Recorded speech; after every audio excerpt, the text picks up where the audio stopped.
Kami bersyukur Bapa, Kau telah berikan setiap kami adalah hidupnya Yesus sendiri. Hidup yang telah menaklukkan segala sesuatu. Hidup yang penuh kemuliaan, penuh otoritas dan penuh kuasa. Dan hidup Yesus itu akan mengalir lewat hidup kami. Terekspresi lewat hidup kami. Iman kami kepada hal ini teruji di dalam tindakan yang real dan nyata Tuhan. Supaya dunia tahu bahwa Yesus yang kami layani itu dahsyat, heran ajaib dan luar biasa. Perlengkapi kami dengan firman-Mu, demi nama Yesus kami berdoa. Haleluya, amin. Saya silakan duduk kembali. Shalom. Saya ingin mengajak pada pagi hari ini saudara mengalami hidup yang sejati. Ini perlu saudara tahu. Ya. Sebab kata hidup itu dalam bahasa Yunani ada kata bios, ada kata suki, ada kata shoi. Saudara yang percaya kepada Yesus itu telah menerima hidup yang kekal, itu dari kata shoi. Kata bios itu adalah hidup lahiriah kita. Dari kata bios ini muncul istilah bioskop. Bioskop itu sebetulnya cerita fiksi atau mungkin kisah nyata, tapi itu bukan hidup yang real, itu hanya penggambaran. Yang kedua, suki itu bukan hidup yang sejati, itu hidup manusiawi kita yang sudah tercemar lewat dosa Adam. Dan yang ketiga, shoe, hidup kekal, hidupnya Yesus. Pertanyaannya, apakah saudara percaya bahwa saudara telah memiliki hidup yang kekal itu? Amin.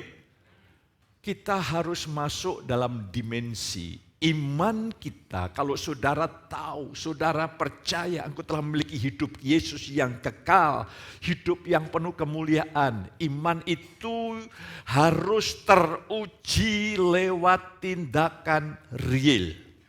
Sekali lagi, iman yang sejati harus bisa mengalami sesuatu yang real. Kalau saudara mempercayai hidup Yesus yang telah menaklukkan segala sesuatu menjadi hidup kita, itu menjadi real pengalaman hidup kita.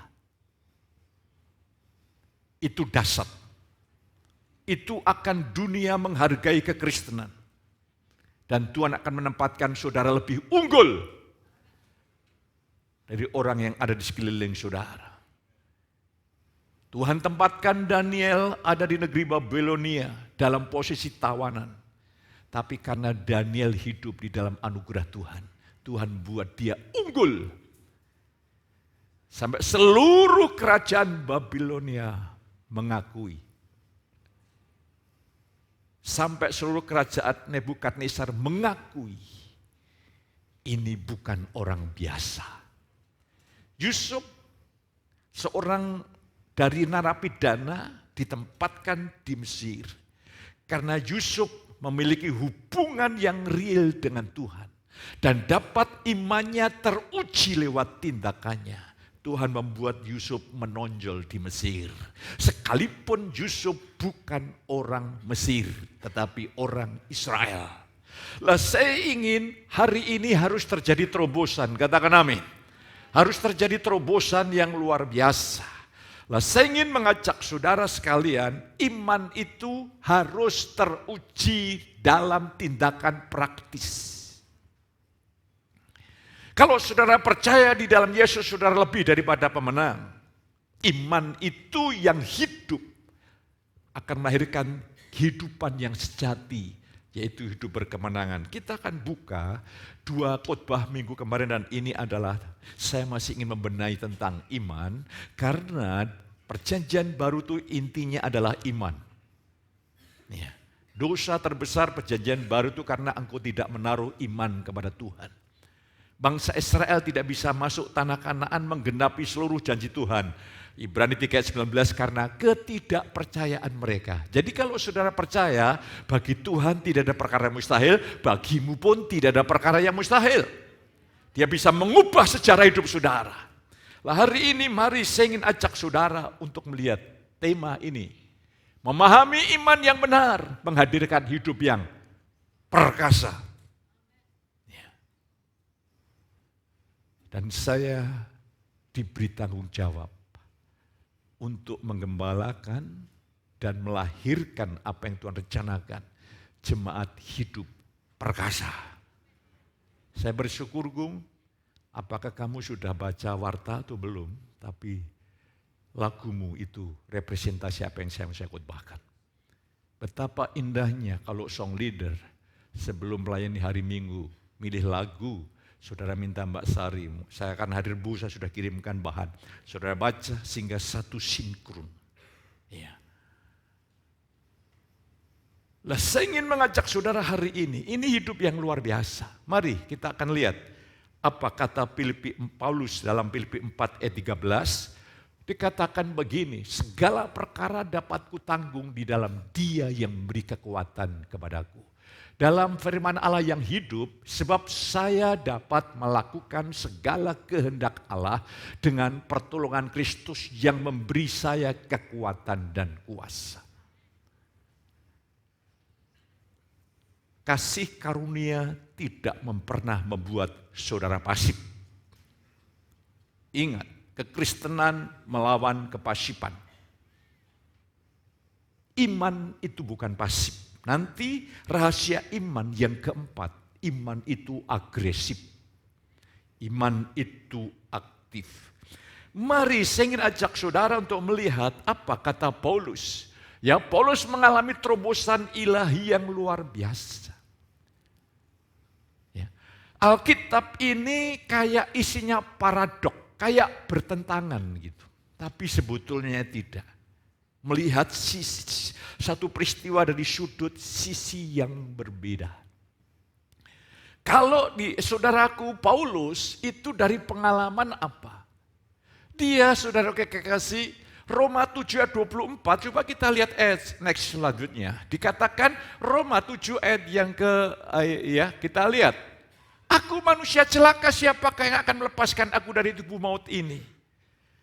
Jadi satu sisi Paulus katakan, aku ini manusia celaka, aku ini daging, aku ini tidak bisa melakukan kehendak Tuhan. Aku ini ingin melakukan kehendak Tuhan, tapi hukum dosa yang mengontrol hidupku. Aku ini sebetulnya celaka hidup ini. Sampai Paulus bisa mengalami terobosan perubahan hidup. Dalam firman Allah yang hidup, saya dapat melakukan seluruh kehendak Allah di dalam Dia yang memberi kekuatan dan kuasa kepadaku. Kita harus melihat secara utuh hari ini kasih karunia itu menghasilkan hal-hal yang luar biasa. Kasih karunia membuat selama ini saudara terikat oleh penyakit. Kasih karunia buat engkau sembuh. Sehingga engkau bisa leluasa sehat untuk mengabdi dan melayani Tuhan. Lah, ini penting saudara kasih. Apa rahasianya sampai Paulus mengalami ledakan yang luar biasa? Dan Filipi 4 ayat 13 ditulis Paulus dari dalam penjara Roma yang pertama. Jadi Paulus itu di Roma di penjara 2 kali. Dalam pembicaraan yang pertama dia menulis surat. Luar biasa. Dia di dalam penjara pun dia sanggup menghadapi itu. Dia tidak putus asa, dia tidak mencoba menyesal dalam keputusannya mengabdi kepada Tuhan. Bahkan dari dalam penjara berkata, aku cakap menanggung segala sesuatu ini. Penjara ini tidak bisa menghentikan geloraku untuk memuliakan Tuhan. Di dalam Filipi 1:20 Paulus berkata, inilah yang kurindukan, aku tidak beroleh malu. Tetapi Kristus dimuliakan di dalam tubuhku, baik oleh hidupku atau matiku. Kepada jemaat di Korintus, Paulus katakan, hei, kamu telah dibayar lunas, karena itu muliakan Tuhan dengan tubuhmu. Kalau saudara punya iman yang hidup, saudara tahu engkau telah dibeli lunas dan engkau milik Tuhan, iman yang hidup itu akan terwujud dalam tindakan praktis. Hidupmu akan memuliakan Yesus dengan anggota tubuhmu. Saya bersyukur untuk anugerah Allah yang luar biasa. Dari pengalaman nanti kita lihat pekerjaan kasih karunia itu dahsyat. Ya. Kasih karunia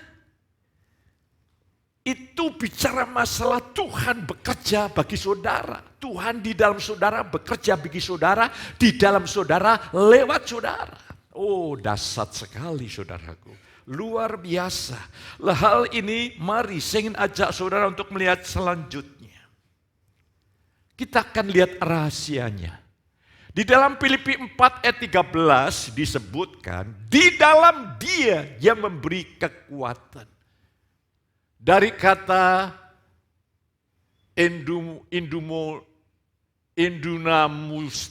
munti, ya, present active present daripada indumano. Artinya adalah Dia yang terus memperkuat. Saya ingin tunjukkan ini rahasianya. Dari kata participle, artinya saudaraku. Jadi Paulus sedang mengajarkan kebenaran kasih karunia. Jadi kasih karunia pertama menerangi saudara dan saya, menyadarkan bahwa saudara dan saya ini rusak parah, total, tercemar dosa, ada di bawah kendali kuasa dosa. Jadi saudara, saya baru mengerti, saya membaca sebuah buku belajar, Tuhan tidak pernah memerintahkan kamu mencoba-coba, tapi Tuhan ingin kamu percaya. Saya baru menangkap minggu-minggu ini. Kalau saya masih mencoba-coba melakukan kehendak Tuhan, saya pikir saya masih punya kekuatan. Tapi kalau saya percaya, nanti kita lihat rahasia iman. Saya percaya, saya tidak punya kekuatan, tapi Dia punya kekuatan. Saudara tidak sanggup, Dia sanggup. Lah, hari ini mari kita akan lihat Paulus sedang mengajarkan kebenaran kasih karunia di dalam dirinya yang lemah dan tidak berdaya. Hal itu mendorong untuk bergantung kepada Kristus atau kasih karunia-Nya seperti ranting melekat pada pokok anggur. Ya. Terus mengalami suplai, terus menerus mengalami suplai, kekuatan, persekutuan, kehangatan. Maka saudara harus bertanggung jawab, jagalah rohmu tetap menyala-nyala. Ketika iblis mencoba menghentikan dinamika ilahi, karena kemenangan saudara sangat bergantung dinamika ilahi itu.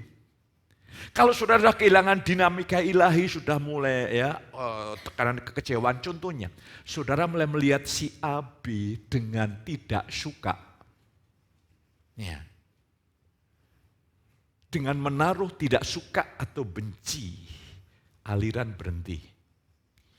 Bukan kehilangan keselamatan, tapi aliran untuk berbuah.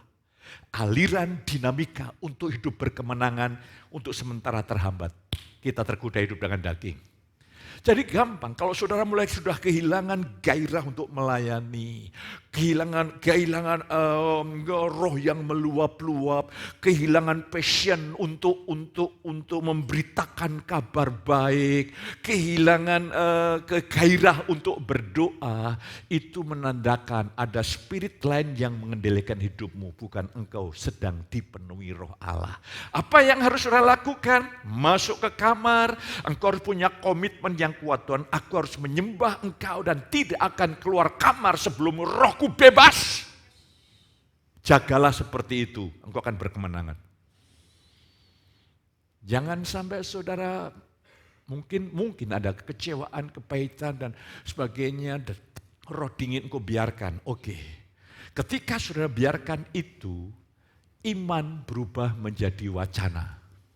Ini bahaya sekali. Kekristenan hanyalah wacana, bukan hidup yang penuh otoritas. Hidup yang penuh kuasa.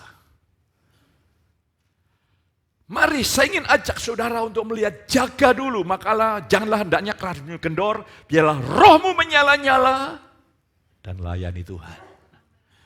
Haleluya. Maka tim penjadwal, jadwal para pelayan di tempat ini apalagi yang di mimbar, pastikan ibadahnya jelas. Saya tidak tertarik karena orang memberi banyak kepada saya. Saya tertarik orang yang memberi banyak kepada Tuhan. Karena saya belajar mencukupkan diri oleh anugerah Tuhan. Jadi kalau saudara tidak banyak memberi kepada saya, mungkin belum ada kesempatan, tapi saya melihat engkau beri banyak kepada Tuhan, hatimu dekat dengan saya dekat dengan saudara.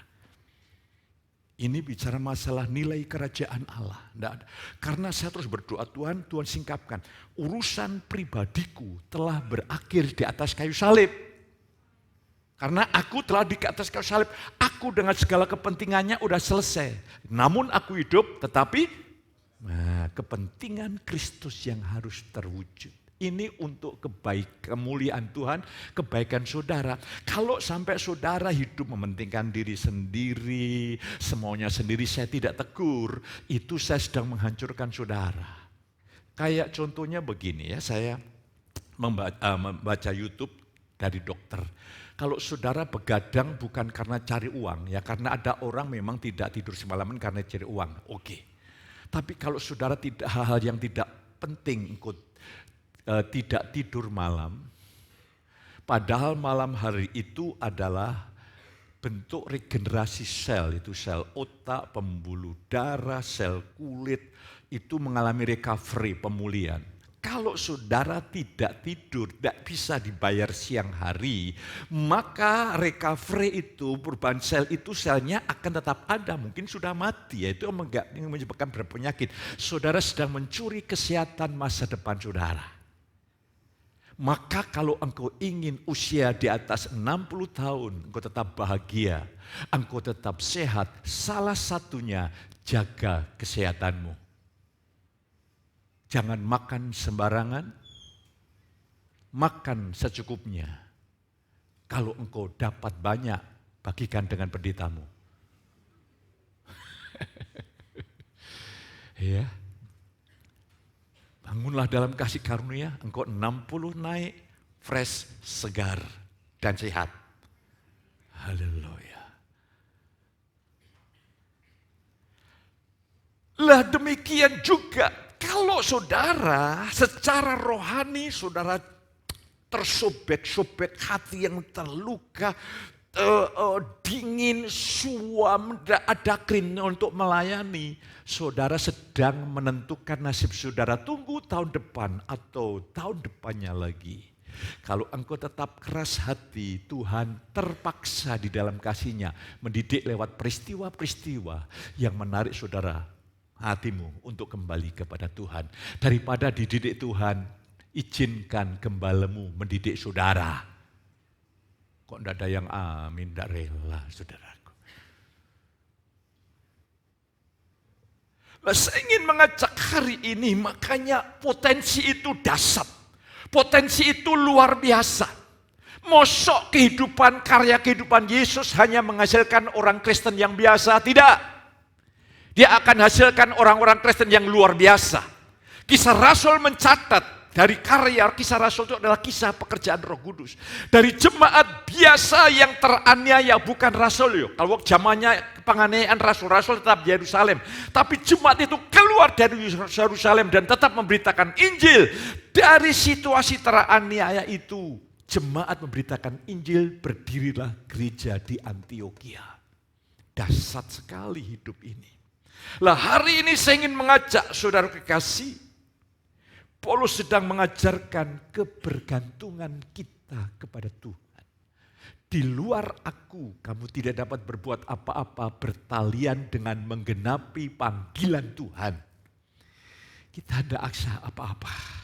Tapi kalau hidup sehari-hari orang-orang di luar Kristus juga bisa sukses, berhasil, pendidikannya tinggi dan lain sebagainya. Tapi bukan itu yang dimaksud, yang bertalian dengan panggilan Allah yang punya nilai kekekalan. Saya ingin mengajak saudara, terus selanjutnya adalah dalam perjalanan Paulus. Iya, luar biasa ya. Dalam perjalanan Paulus, dalam perjalanan hidup dan pelayanannya, masih ada proses ilahi. Saudara kekasih, proses ilahi itu supaya Paulus tidak memegahkan diri itu, menyombongkan diri itu, mengandalkan diri itu maksudnya. Supaya Paulus tidak menyombongkan diri, mengandalkan diri dengan penglihatan-penglihatan karena dia diangkat surga tingkat yang ketiga. Maka Tuhan mengizinkan duri dalam daging. Itu peristiwa yang amat sangat menyakitkan. Sampai Paulus berdoa 3 kali. Ya. Kalau Alkitab berkata 3 kali ini bukan berarti makan pagi, makan siang, makan malam. Yesus di Getsemani 3 kali artinya berdoa totalitas sampai Yesus mengeluarkan darah dari pembuluh darah ini. Ada keseriusan sampai menemukan konfirmasi peneguhan dari Tuhan. Paulus juga, dia berdoa sampai Tuhan datang dan berkata, Paulus kasih karunia-Ku cukup bagimu. Saya bersyukur kalau ada jemaat yang kecewa untuk sementara undur dari pelayanan. Loh kok bersyukur? Iya, satu sisi. Saya sudah mengerti bahwa motivasi pelayanannya bukan Kristus sentris, tapi ego karena kecewa berhenti. Yang kedua, ini pembelajaran. Kalau saya punya pengalaman Pak selangat dalam hati, saya bersyukur, terima kasih Tuhan. Berarti di dalam hidupku masih ada ego ini. Ini tidak beres ini, Tuhan tuntaskan lewat salibmu sampai sedalam-dalamnya. Sampai tidak selenget. Tapi ketika merasa selenget langsung keluar muncul kalimat, Tuhan memberkati kamu. Tuhan sedang menunjukkan tanpa sadar kita ini masih ego kita masih kuat. Tuhan terus proses, Tuhan proses, Tuhan proses. Dan saya bekerja sama Tuhan, Tuhan ini ego ini aduh jahat Tuhan, tolong bereskan Tuhan, bereskan Tuhan. Lah, saya ingin mengajak saudara hari ini. Paulus mengalami duri dalam daging. Ini ada 2 pendapat para teolog. Ini bilang penyakit karena waktu dia di Galatia, karena waktu Paulus bertemu dengan Yesus di siang hari menuju ke Damsyik, sekarang Damaskus, itu sinar itu lebih terang dari sinar matahari itu membutakan matanya. Itu dia punya kelemahan di dalam penglihatannya. Di dalam kitab Galatia, kalau waktu engkau masih mencintai aku, engkau rela mencungkil matamu untuk aku. Tapi sekarang di mana kasihmu? Karena ada pengajar sesat yang masuk jemaat di Galatia. Jemaat itu kehilangan respect, rasa hormat semula kepada Paulus. Dan para penafsir berdasarkan sumber-sumber itu, maka duri dalam daging itu penyakit. Tapi yang lain, teolog yang lain punya alasan bahwa di mana Paulus berada selalu mendapatkan aniaya. Selalu mendapatkan huru-hara dari musuh-musuh Injil, terutama orang-orang Yahudi yang tidak mau bertobat. Konteksnya pada waktu itu. Sehingga Paulus kayak tidak ada tempat untuk meletakkan hatinya gitu loh. Selalu aja ada yang mengganggu. Paulus berdoa, Tuhan angkat itu duri dari dalam dagingku. Tuhan datang berkata, nah aku tidak mengangkat. Kasih karunia-Ku cukup bagimu. Mungkin hari ini juga ada orang yang mengecewakan saudara. Engkau minta diangkat, kok tidak terangkat-angkat. Engkau minta orang itu dipindah, kok ya tidak pindah-pindah. Apa kau lakukan? Setelah Tuhan berkata, cukuplah kasih karunia bagimu. Yes Tuhan, kalau begitu aku rela dalam kelemahan karena Kristus. Aku rela dalam kesesakan. Karena waktu aku sesak, aku lemah, aku tidak kuat. Aku mendorong aku bergantung pada Tuhan, maka kuasa-Mu bekerja. Kita lihat saudara kekasih, berapa banyak Tuhan tidak mengangkat. Lex, kita lihat ayatnya supaya saudara bisa menangkap. Jadi Tuhan memproses terus saudara kekasih, tetapi jawab Tuhan kepadaku, cukuplah kasih karunia-Ku bagimu, sebab justru dalam kelemahanlah kuasa-Ku menjadi sempurna. Sebab itu terlebih suka aku bermegah atas kelemahanku supaya kuasa Kristus turun menaungi aku. Apa yang diubah Paulus? Bukan emosinya, pengertiannya. Maka Paulus berdoa kepada jemaat di Efesus, supaya kamu dapat mengenal Kristus dengan benar. Supaya mata hatimu terang, sehingga kamu dapat mengerti. Pengharapan apakah yang terpanggil dalam panggilannya, betapa kayanya kemuliaan bagian yang ditentukan bagi orang kudus. Seharusnya saudara ini memiliki keunggulan di tengah-tengah lingkungan. Karena kemuliaan Tuhan yang luar biasa bekerja di dalam dan mengalir lewat saudara. Pengertian, makanya jangan membangun ibadah untuk membangkitkan emosi. Nanti kita tergoda hidup dengan daging. Saya mulai, Tuhan, aku mencari Engkau bukan supaya aku senang. Aku mencari Engkau untuk mengenal intim dekat. Dan ketika saya menaruh iman kepada Dia di dalam iman, perasaan akan mengikuti. Tapi kalau saya mencoba mengejar perasaan, iman tidak pernah datang. Karena perasaan itu ada dalam dunia manusiawi kita. Iman itu menghargai Dia. Ya, saya bersyukur ya. Jadi jangan sampai mimpin pujian satu lagu diputar sampai ada 10 kali putaran gitu. Sampai pulang jemaatnya migrain semua. Ya. Elegan, rohani, dan setelah pujian pulang jemaat makin mengenal Yesus lebih lagi. That is good. The best. Khotbah saya bukan motivator yang mendorong-dorong emosi saudara. Pengetahuan saudara, pengertian ada dua. Pengertian otak ini pengetahuan yang dangkal. Pengetahuan batin ini adalah pengetahuan yang juga dilengkapi dengan keyakinan. Aku yakin sepenuhnya. Itu membuat engkau pulang pasti berubah. Nah, hari ini saya ingin mengajak saudara.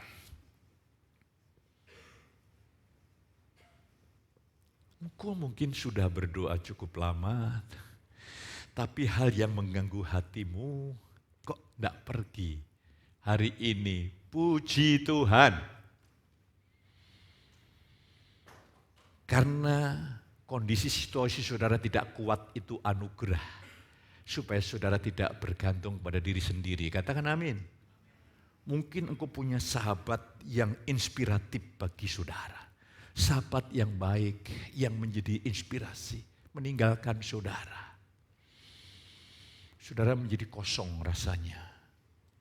Puji Tuhan, karena ada pribadi yang lebih agung mulia dari sahabatmu, Yesus yang bisa mengisi batinnya saudara.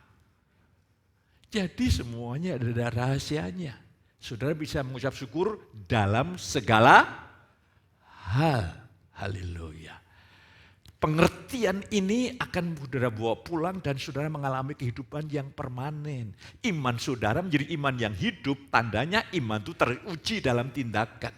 Lah, hari ini saya ingin mengajak saudara untuk melihat. Saudara kekasih, Tuhanmu tidak mengangkat mungkin. Jangan putus asa, jangan curiga ya. Bahwa Tuhan tidak mencintai saudara. Dia sangat mencintai saudara.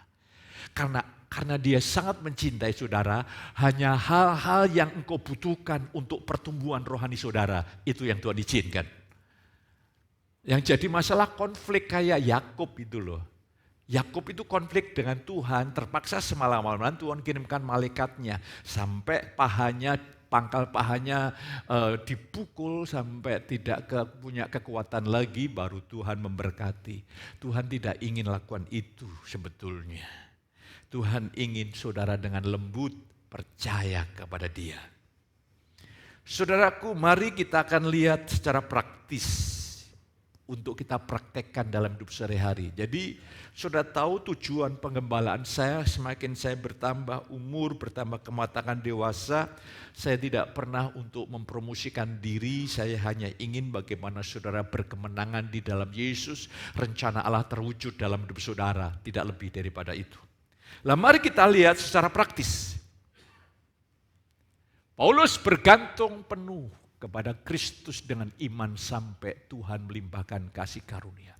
Jadi saudara tidak boleh berhenti dari aku manusia celaka, aku daging dikuasai dosa. Tidak boleh berhenti sampai di situ. Itu mendorong saudara untuk bergantung kepada Kristus seperti ranting melekat pada pokok anggur. Sampai saudara mengalami dinamika roh. Yaitu aktivitas roh yang bergerak mengalir dari dalam hatimu.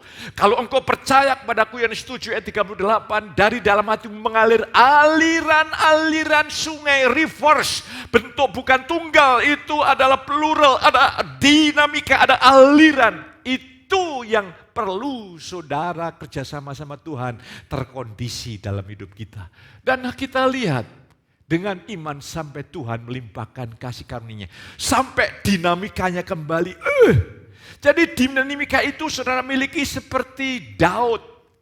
Ketika Goliat muncul, pasukan-pasukan profesional yang dilatih untuk perang, untuk memelihara keamanan Yerusalem, termasuk Saul, ketika menghadapi Goliat, karena mereka tidak punya dinamika ilahi, mereka terintimidasi.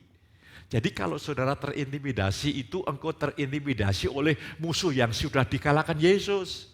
Itu bukan karena hebatnya musuh, karena tidak ada dinamika roh. Maka Daud berbeda ketika dia melihat Daud lari ke depan. Jangan coba-coba melawan Tuhan dan umat-umat Tuhan. Dia tampil luar biasa, dia maju dan bisa mengalahkan Goliat. Ya. Daud maju melepaskan ketapel dan bisa mengalahkan Judas. Saya goda kok saudaraku, jadi berarti saudara masih bangun ya. Puji Tuhan. Pendetanya suka goda ini. Daud mengalahkan Goliat yang saya ingin mengajak saudara hari ini saudaraku.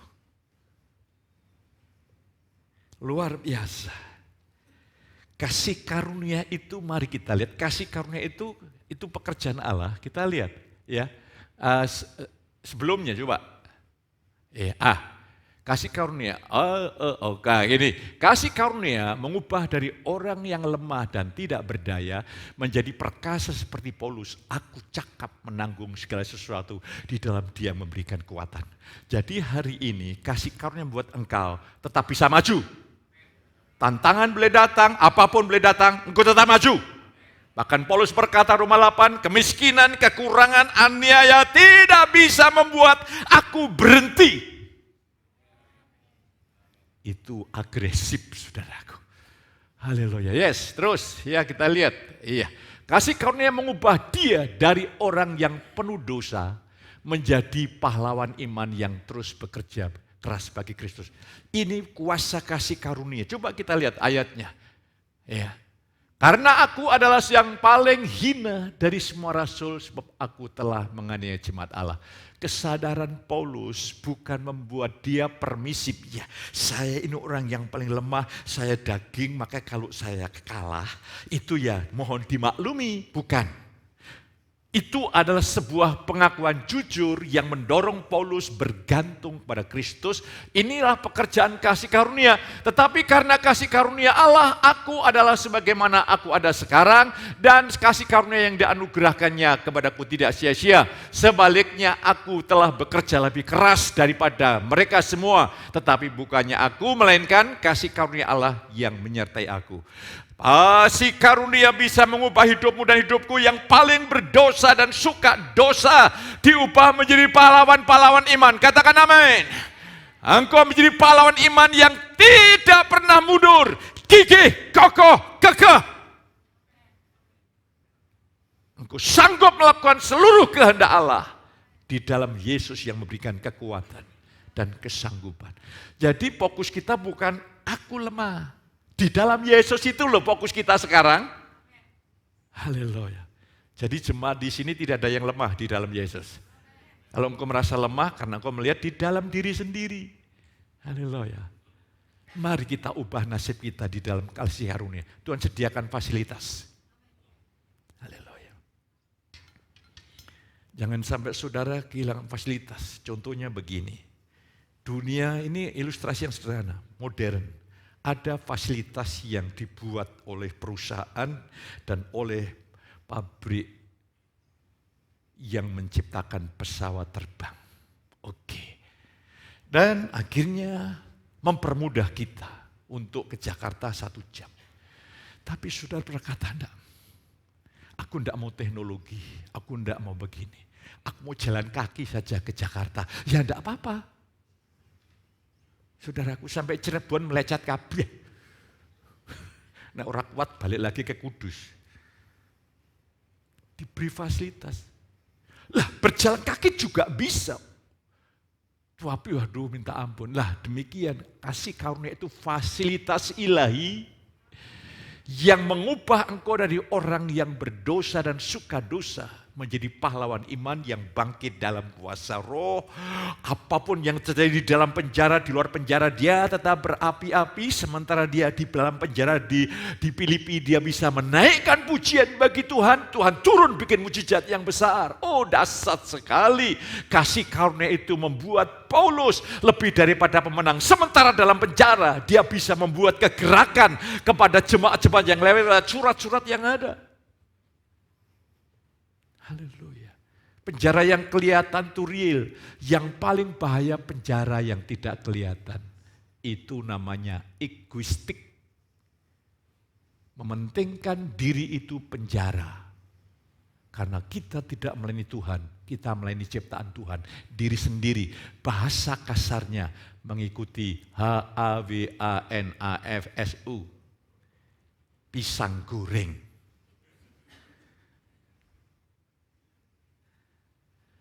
Ada kekuatan yang berlimpah-limpah hari ini. Jemaat. Saudara harus mengalami lari lebih cepat lagi. Mungkin selama ini saudara telah menyanyiakan kasih karunia. Saudara melihat kekristenan dari sudut pandang saudara, bukan dari sudut pandang Tuhan. Saudara pikir cukup, bukan itu cukup menurut saudara, tidak cukup bagi Tuhan dengan fasilitas yang Tuhan berikan. Oke, hari ini saudara tersingkap, Tuhan, kalau itu banyak hari-hari yang kusia-siakan, banyak hari-hari yang aku ketinggalan, Tuhan sanggup memulihkan, sanggup untuk mengejar ketertinggalan yang ada, katakan amin. Sehingga engkau tetap berjalan beriringan dengan roh Tuhan. Maka kedahsyatan demi kedahsyatan pasti terjadi. Pasti luar biasa. Itu poin pertama. Kasih karunia membuat Paulus dari orang yang berdosa menjadi orang yang luar biasa. Dan saudaraku, kasih karunia, ya kita lihat next. Kasih karunia adalah pekerjaan Allah semata. Ingat, kasih karunia itu pekerjaan Allah semata. Makanya kasih karunia akan berhasil ketika kasih karunia firman Allah menjelaskan di dalammu, di dalamku tidak ada yang baik. Saya tidak mencoba untuk melakukan kehendak Allah. Tapi saya percaya Tuhan yang berjanji pasti Tuhan genapi. Tuhan tidak pernah menuntut sebab dia yang dia tuntut dia genapi sendiri. Itu namanya kasih karunia. Kasih karunia adalah pekerjaan Allah semata. Tanggapan kita kepada kasih karunia-Nya namanya iman. Dengan memahami iman yang benar, Tuhan mengubah hidup kita dari yang tidak berdaya menjadi perkasa. Nah, mari saya ingin benahi tentang iman yang benar secara praktis. Next, kita lihat. Rahasia iman yang benar. Yang kemarin kita lihat iman yang benar, itu adalah yang penting saudara percaya kepada objek iman. Bagi Tuhan tidak ada perkara mustahil. Percaya aja saudaraku. Ya. Yang sekarang ada 4 pembenahan iman. Yang pertama, iman menyiratkan ketidakberdayaan kita. Kalau saudara berdaya, saudara tidak perlu iman. Kalau engkau sanggup, engkau tidak perlu iman. Justru karena kita sadar ketidaksanggupan kita dan Tuhan menawarkan Dia mau bekerja bagi kita, berjalan dalam roh artinya mempercayai Tuhan untuk melakukan apa yang tidak bisa kita lakukan. Ini adalah tawaran ilahi, tapi iman adalah respon saudara terhadap tawaran ilahi itu. Makanya iman itu artinya saudara sadar, itu menyiratkan aku tidak bisa Tuhan. Total tidak bisa. Sudah berusaha tidak bisa. Di dalam ketidakberdayaan saudara itu ada tawaran. Dia akan menjadi pokok anggur dari sebuah ranting. Makanya dengan menyadari ketidakberdayaan kita, kita dapat bergantung kepada Kristus dan menjadikan Dia segala-galanya. Kalau saudara masih, ya bagus, ya tidak bisa menjadikan Yesus segala-galanya. Atau saudara begini, saya lebih baik daripada Agung. Saya ingin mengajak saudara hari ini. Aku tidak berdaya, tapi dia sanggup. Makanya ini membawa setiap saat. Lah, kalau saudara tahu rahasianya, bagaimana seharian saudara menikmati hadirat Allah, belajarlah untuk jam 4:30 datang di doa. Di sini doa ini akan buat engkau mengalami kelimpahan, seharian kau mengalami kelimpahan yang luar biasa. Tapi Pak, saya tidak sanggup. Saya tahu saudara tidak sanggup. Saya tahu saudara tidak konsisten. Tapi kasih karunia buat engkau konsisten. Kok yang amin tidak ada, ini meragukan ini.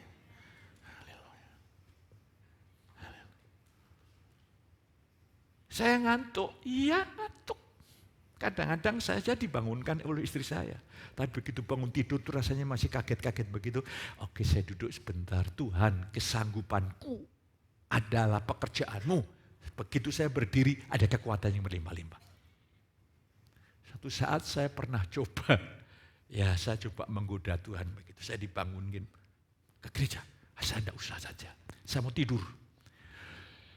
Pertama, saya tidak bisa tidur.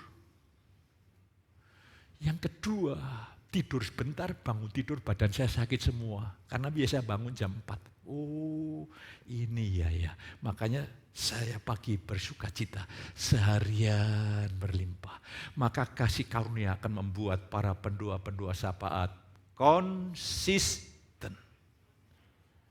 Bukan kesuwen, konsisten.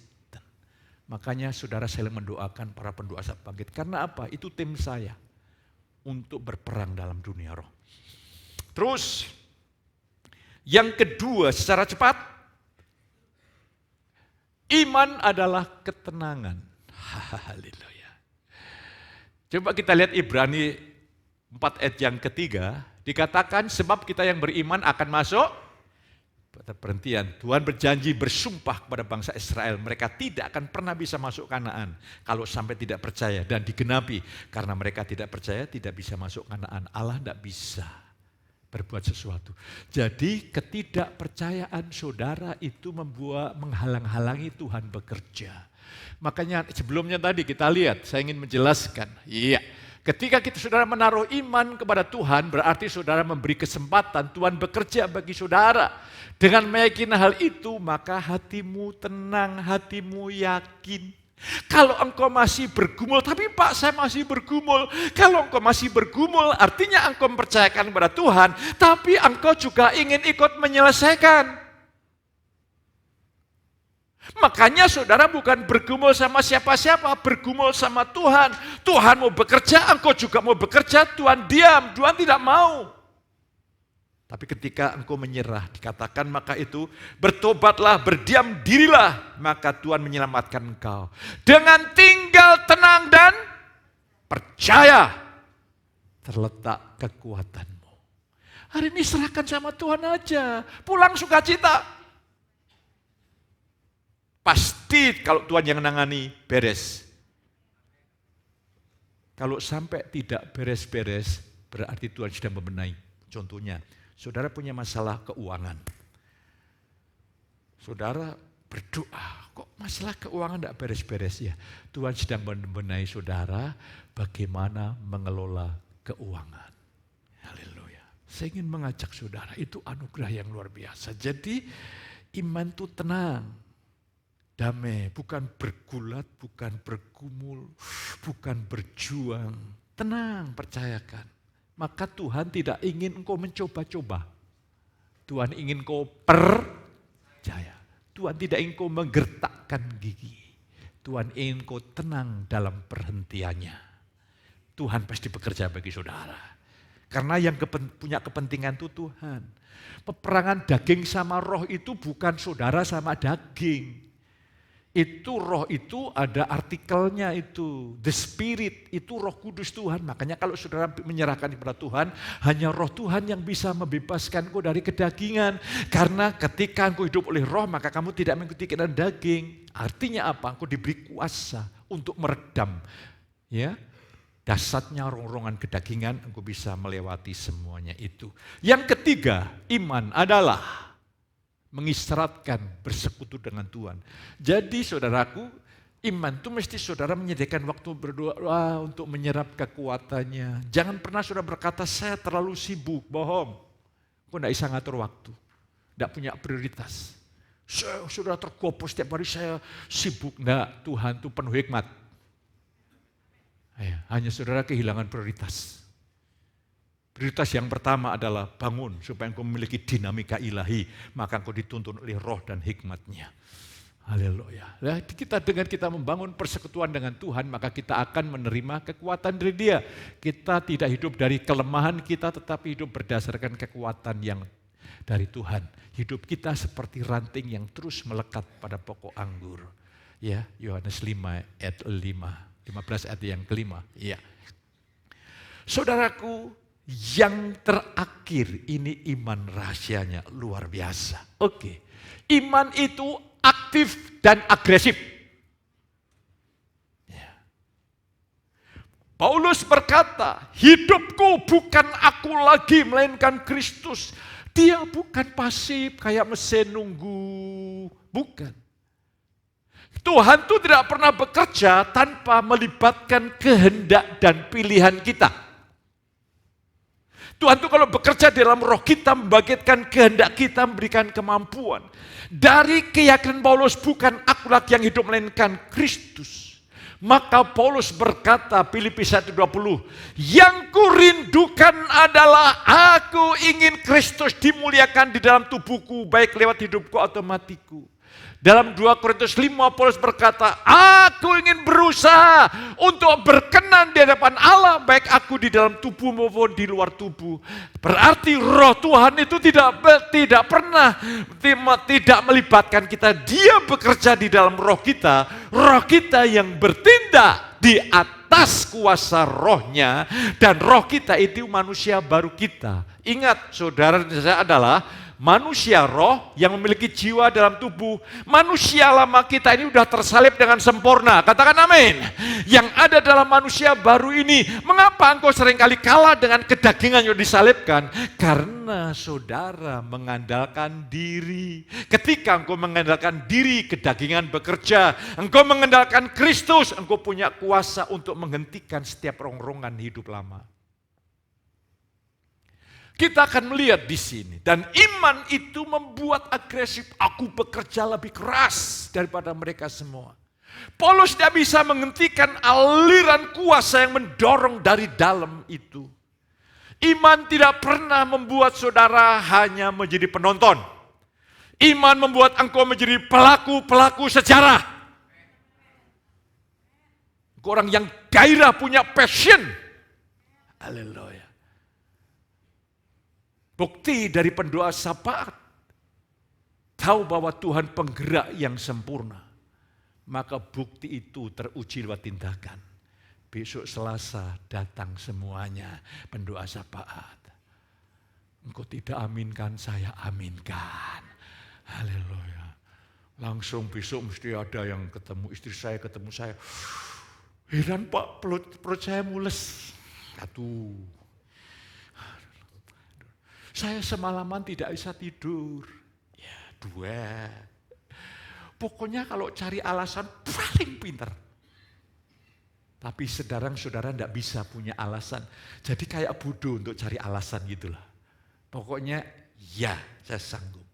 Ya. Iman itu agresif. Ya, kita lihat. Next. Yakobus 2:26, iman tanpa perbuatan adalah mati. Banyak orang yang percaya, imannya mati. Iman itu bukan persetujuan intelektual. Iman itu melampaui totalitas keyakinan yang akan melahirkan tindakan. Kalau saudara belajar keyakinan bagaimana tentara-tentara Jepang yang kamikaze itu ya, kalau tidak salah, yang dia siap mati mengorbankan demi bangsa. Dia pasti ada bonus-bonus yang dijanjikan di situ. Dia naik pesawat, dia lepaskan pesawatnya turun menghantam kapal sekutu. Habis kapal sekutu itu. Lah mengapa? Itu iman. Iman tuh gila deh. Kekuatan terbesar dalam hidup ini hanyalah iman. Dan iman itu melahirkan tindakan. Dan tindakan kita itu adalah tindakan Allah. Dan kalau Allah bertindak, dia tidak bertindak, kita ini kayak makhluk robot. Dia bertindak membangkitkan keinginan kita, kerinduan kita, gairah kita. Seolah-olah yang bertindak kita, tapi itu adalah Tuhan. Seolah-olah Tuhan, tapi Tuhan bertindak melalui kita. Jadi dua-duanya harus kita lihat, jangan sampai bingung. Karena ada orang bingung, Pak, satu sisi kok disuruh kita pasif, satu sisi agresif, dari mana kita memandangnya?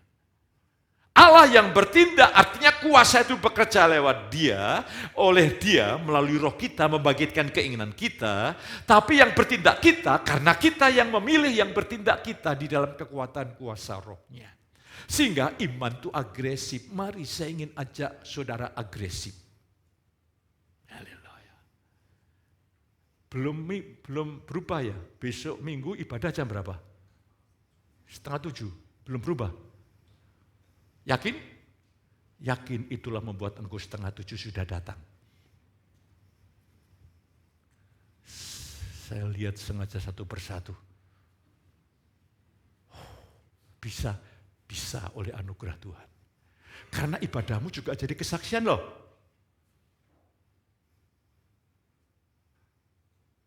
Iman saudara teruji lewat tindakan. Tapi saya bersyukur saya lihat ke belakang tadi, sudah cukup banyak. Tapi saya melihatnya tadi jam 7 kurang 5 menit. Pak Petrus kok nyindir ya? Enggak, saya memberikan anugerah bagi saudara. Karena seluruh gerak-gerik saudara kan menjadi kesaksian. Itu akan berdampak bagi orang lain. Mari. Terus saudara kasih. Lah, Abraham, kita lihat. Abraham percaya dan ia padahal dia tidak tahu itu step demi step langkah yang harus dilewati. Kalau pakai GPS kan tahu ke Semarang, oh ini lewat Melati, oh ini lewat simpang 5. Ya enggak? Nantinya simpang 5, oh, belum selesai kok saudara, aku cepat bantah.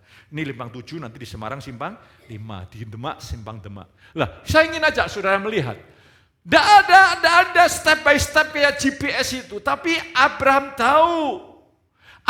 tahu siapa yang berbicara, dan kalau Allah berbicara dan engkau rendah hati, Tuhan akan membuat firman itu menjadi sebuah konfirmasi, sebuah peneguhan, itu menjadi dasar keyakinan saudara. Tuhan sanggup membuat firman-Nya menjadi sebuah peneguhan yang hebat. Itu hanya pekerjaan Roh Kudus Tuhan. Tapi syaratnya engkau terbuka hati saudara. Dan apa yang terjadi? Iman dan ketaatan adalah dua sisi yang tidak bisa dipisahkan. Iman itu abstrak, tidak kelihatan, ya. Tapi tindakan itu adalah kelihatan. Jadi iman itu terlihat dalam tindakannya. Amin. Iman itu teruji lewat tindakan. Iman yang hidup menghasilkan tindakan yang hidup. Saya bersyukur saya bisa melengkapi saudara pada pagi hari ini. Sehingga bagi saudara hari ini harus bangkit dalam kuasa roh. Katakan amin. Saudara percaya roh Tuhan bisa membangkitkan saudara? Katakan sebelahmu, Tuhan membangkitkan saudara. Haleluya. Amin, amin, amin. Haleluya.